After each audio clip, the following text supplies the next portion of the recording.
Welcome back to the channel, folks. Donnie D back at you, and today I'm going to go over the steps to building a walk-in shower. And I got a whole list here to read it out to you and tell you what's really involved in building a walk-in shower. It really is a process. You know, this is something that's going to last you, when done correctly, 20, 30 years or so. I mean, it's going to at least last you 10 years, if not 30 years, when done correctly. Now, nothing lasts forever, but a properly built walk-in shower pretty much lasts you as long as a roof on your house. So I'm going to go over the steps here from my industry experience in 1999. It's 2023 now, so I've been doing it for a little while. I'll show you again the steps, what's really required to build it and build it correctly. It's a process, okay?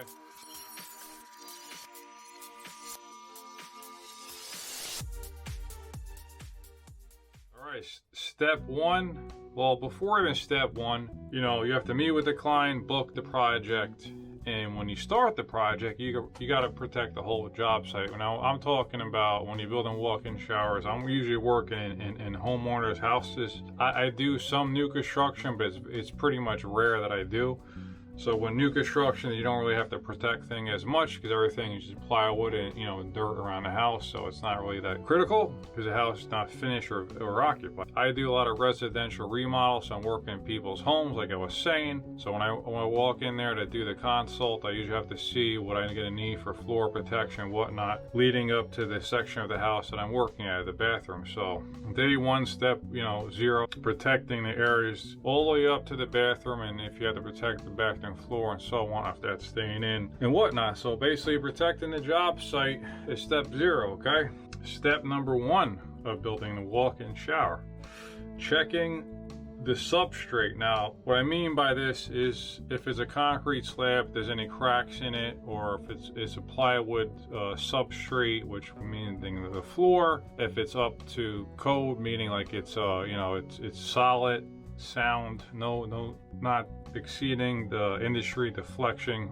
For tile, it's L/360 on deflection, and pretty much on a wall or floor. The floor being a lot more critical than a wall because you are going to obviously be walking on it. So most case scenarios, you want to have a 60-ounce center joist with a 3/4 tongue and groove plywood. That's kind of the standard. The minimum would be 5/8 tongue and groove plywood over 16-ounce center joist, at least 2x8 or 2x10. So that's kind of your minimum. Most of the time you're going to find about 2x10s or I-joist, 60-ounce center with 3/4 inch tongue and groove plywood. If they're 19 or 24 inch center, then you're going to have to add some plywood to get it nice and strong before you do anything else in the shower. Now, what I also mean about checking the substrate, I'm working in showers and they're frame walls out of wood, so we have wood studs. 95% of the time I'm doing wood studs in new home construction here in central Jersey. I don't deal much with steel studs. So checking at those studs, from the previous shower, if there was one there before or whatnot, that they're not rotted out, that they're sound, they're strong, they're not moving around, and that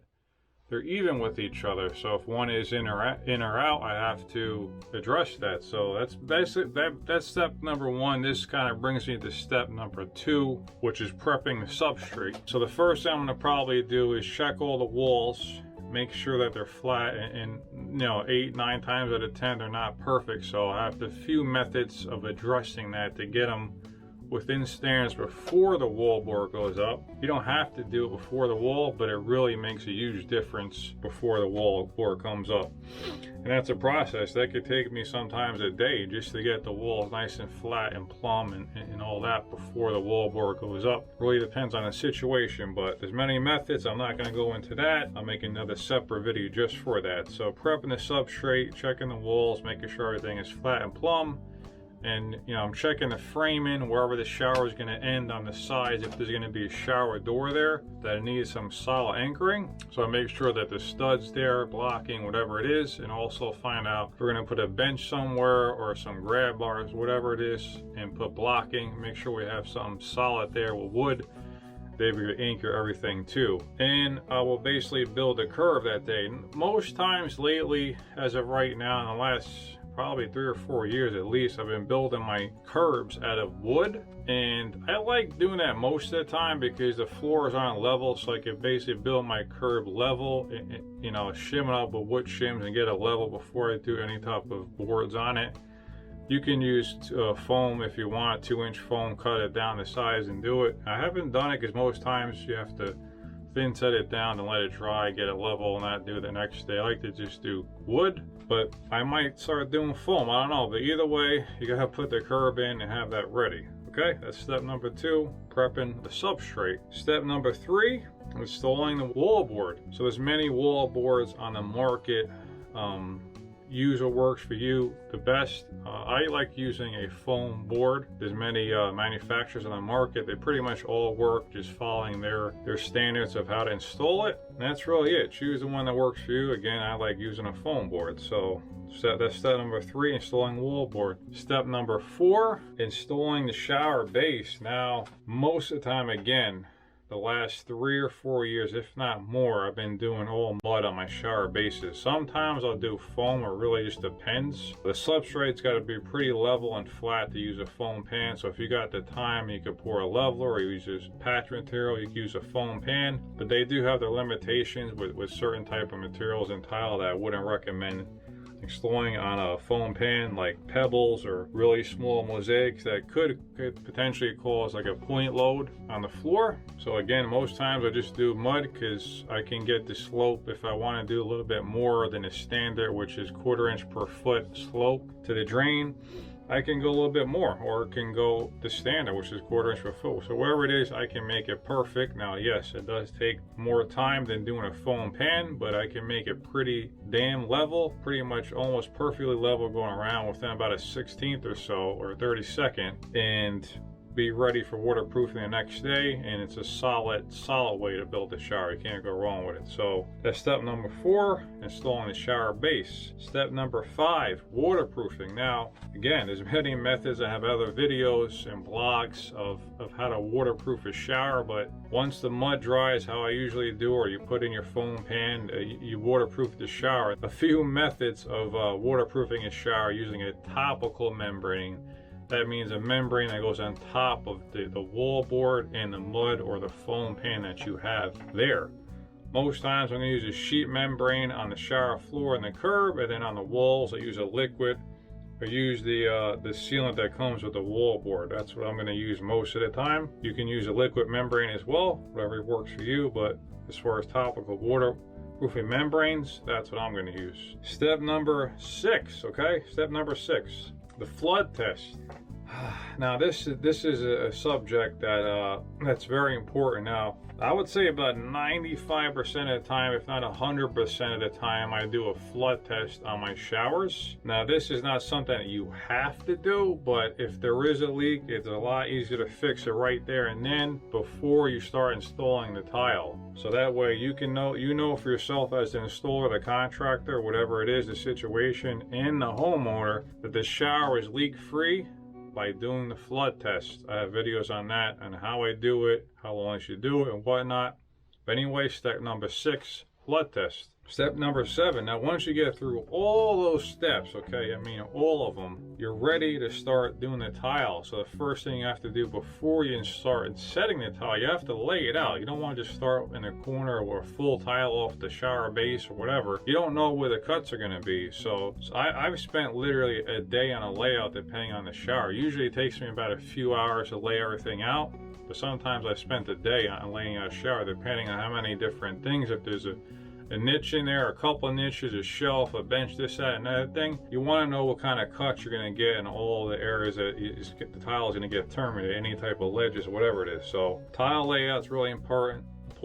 Something you do not want to skip as the installer, or if you're hiring a contractor. Make sure that they do a proper layout. You don't want to have the job done, come in and look at it, and you have these really tiny tiles or something that just doesn't look right because the person installing, or even yourself, they don't want to take the time to do the layout. Okay, really important. Step number 7, tile layout. Step number 8, tile setting. So once you do a layout, you got to set the tile. Now as far as building a shower, this is probably going to take the most amount of time, is to set the tile. It really depends what kind of tile you got and the layout. more or less time, but usually this is going to take the most amount of time when building a walk-in shower, is actually setting the tile. Okay, step number 8. Step number 9, grouting the tile. Okay, grouting the tile for a walk-in shower, your standard 3x5 or 4x4 shower, that's generally going to take myself about a half a day or so. You know, this is me getting to the site, prepping everything, getting the water ready, you know, eating lunch and whatnot, and grouting the whole thing. It takes me about a half a day or so to do it, and usually I'll come back the next day and give it a final wash. If I'm not going to be back on that project, I'll wait for an hour or two and give it a final wash and do the caulking. But grouting generally for walk-in shower for me is about a half a day, then go from there. So grouting the shower, step number 9. Step number 10, once all that gets done, again, I'll do the final wash the following day if it's not already done, but let's say it is done. You know, number 10 is caulking everything or using a sealant. So in any type of areas that are going to be wet inside the shower, on the changes of plane, meaning the inside corners, usually I use 100% matching silicone, 100% silicone, not no, you know, acrylic based siliconized caulk. You don't want that in a wet area. You want 100% silicone. Is very important. In the wet areas, anywhere that needs to be painted, I'll use the same type of caulk that's color matching, but the acrylic one, the one that's siliconized with, is acrylic. It just doesn't stretch as much, and you can paint it. So that's what you got to do. Step number 10. Then pretty much you're done by that. Step number 11 is just, you know, cleaning up the site of everything that you've done, because, you know, everything, all this building of a shower takes a lot of tools. You know, I have a 14-foot trailer, you know, just for tile work and bathrooms, really. I mean, it's pretty much stocked with tools and, you know, some materials in there. So cleaning up the whole site and getting all the tools back in there and whatnot takes, you know, takes myself, because I usually work solo. It takes me hours to do it. So to clean up the whole site, give the client home back to them that you just took over for the time that it took to build a shower, and make sure that you have no sign that you weren't even there at all. So that's the steps of it. You know, we got a total of 11 steps here, besides, you know, the step 0, which is you know, prepping the site, protecting everything. So that's what I got for you guys today. You know, the process of building a walk-in shower. I hope this gave you insight what it really takes to build a walk-in shower and all the steps and whatnot. It is a process. It's not a, you know, walk in, walk out, same day, same even week type of project. It takes weeks to build a walk-in shower. To do it correctly, if you're a one-man show like myself, or you hire a contractor as owner-operator, it's usually not going to be done in less than a week, unless he's using you know, maybe a foam tray, or not water, or not doing a flood test. I mean, there's things you could skip to save time, but in the end it could cost you. So take your time, do it right the first time, have no issues for yourself and the client, and you have a long-lasting, pretty much lifetime walk-in shower. Just keep up with the cleaning and you have a beautiful walk-in shower from years to come. So again, hopefully you enjoyed this video. I'm Donnie D. Thank you for tuning in, and I'll see you on the next video. Donnie D signing off. Fearless.